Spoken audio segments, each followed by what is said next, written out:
L'histoire de la conception immaculée illustre parfaitement comment on peut se servir de la voix d'un ami pour s'imprégner soi-même de notre état désiré. On raconte que Dieu a envoyé un ange à Marie pour lui annoncer la naissance de son fils. L'ange lui dit : « Et voici tu concevras dans ton ventre et tu enfanteras un fils. » Marie lui répondit : « Comment cela se fera-t-il puisque je ne connais point l'homme ? » L'ange lui répondit : « Le Saint-Esprit viendra sur toi, et la puissance du Très-Haut te couvrira de son ombre. C'est pourquoi le Saint-Enfant qui naîtra de toi sera appelé Fils de Dieu. Car rien n'est impossible à Dieu. » Cette histoire a été racontée dans le monde entier depuis des siècles, mais on avait omis de dire à l'homme que cette histoire parlait de lui, et il n'a donc pas pu retirer les bénéfices qui devaient lui revenir. Cette histoire révèle le processus d'incarnation de notre idée, ou parole. On nous dit que Dieu a tout d'abord engendré l'idée de son Fils, sans l'aide de personne. Il a ensuite déposé l'embryon de cette idée dans le ventre de Marie, avec l'aide de l'ange, qui, en annonçant à Marie sa maternité divine, l'a alors imprégnée de cette idée. Aucune histoire ne relate l'imprégnation de soi mieux que celle de l'Immaculée Conception. Les 4 personnages de cette œuvre dramatique sont le Père, le Fils, Marie et l'ange. Le Père symbolise votre conscience. Le Fils symbolise votre désir. Marie est le symbole de l'attitude réceptive de l'esprit. Et l'ange est le symbole du processus de conception. L'œuvre dramatique se déroule ainsi.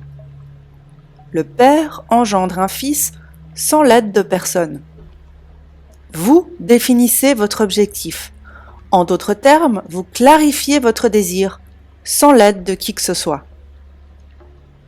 Puis votre Père désigne l'ange le plus qualifié pour porter ce message, cette possibilité germinale à Marie.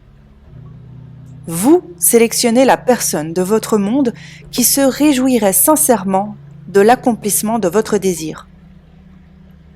Ensuite, Marie apprend alors de l'ange qu'elle a conçu un fils sans l'aide d'aucun homme.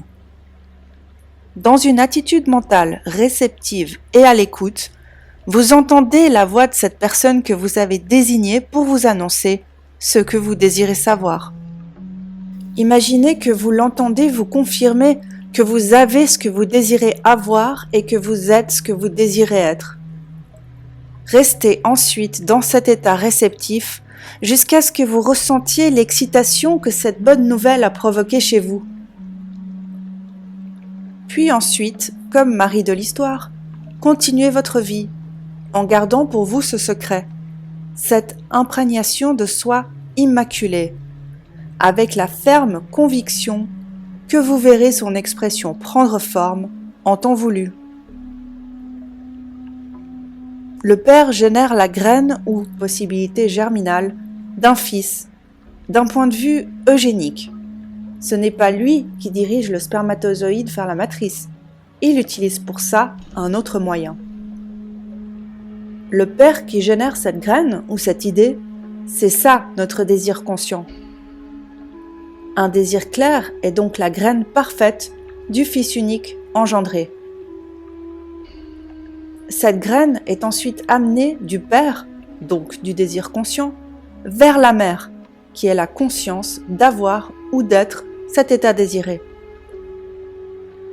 Ce changement de conscience est accompli par l'ange, ou la voix imaginaire d'un ami qui vous confirme que vous avez déjà atteint votre objectif. Imprimer son subconscient à travers un ange ou la voix d'un ami est le chemin le plus court et le plus sûr pour s'imprégner soi-même. Au moyen de votre désir proprement défini et dans une attitude d'écoute et d'ouverture, vous imaginez que vous entendez la voix d'un ami. Puis vous faites en sorte qu'il vous dise, imaginez donc qu'il vous dit, à quel point vous êtes chanceux d'avoir entièrement réalisé votre désir. Dans cette attitude réceptive de l'esprit, vous recevez alors le message d'un ange. Vous recevez cette impression d'avoir et d'être tout ce que vous désirez avoir et être. L'excitation qui s'empare de vous au moment où vous entendez ce que vous désirez entendre correspond au moment de la conception.